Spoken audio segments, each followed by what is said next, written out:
Thank you to the committee for listening to all these testimonies and providing your time.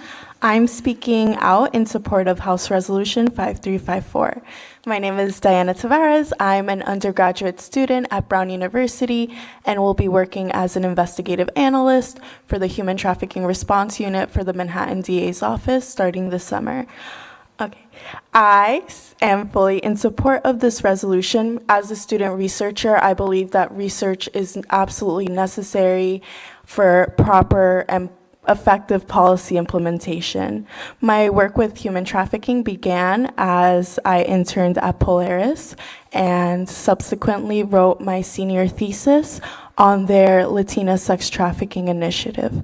Through this process, I engaged in ethnographic research through attending human trafficking trainings hosted by nonprofit organizations here in Rhode Island, as well as interviews with undocumented migrant sex workers.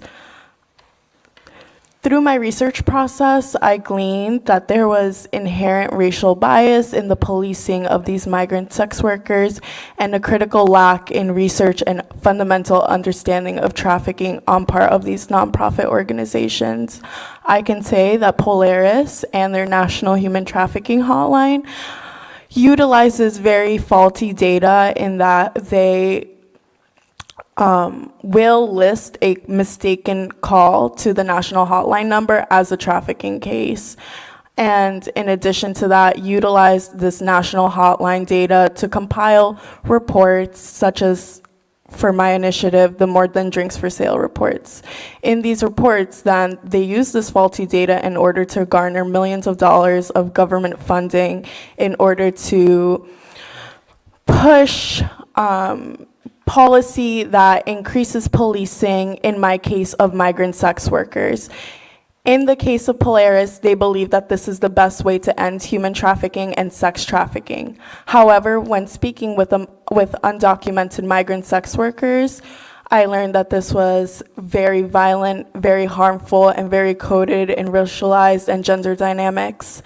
I spoke with an undocumented sex worker who stated that the police told her she was a victim of human trafficking and then did nothing.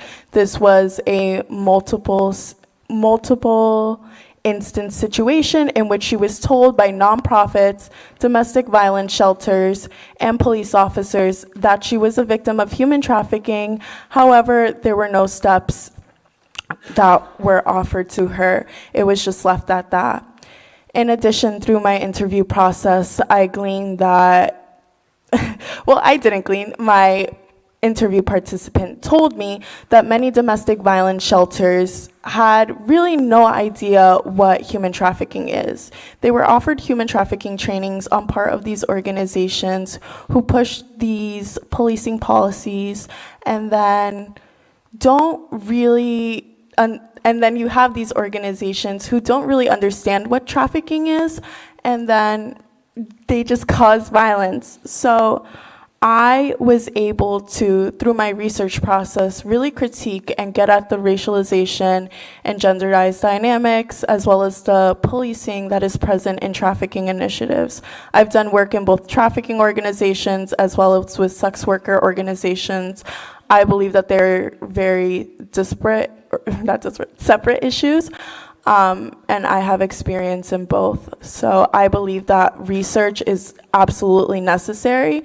Without it, you get faulty data, and faulty data is then pushed and used to implement ineffective policy measures. I'm fully in support of this bill. I think research is a necessity, and the study of these laws are integral to the safety and health of sex workers.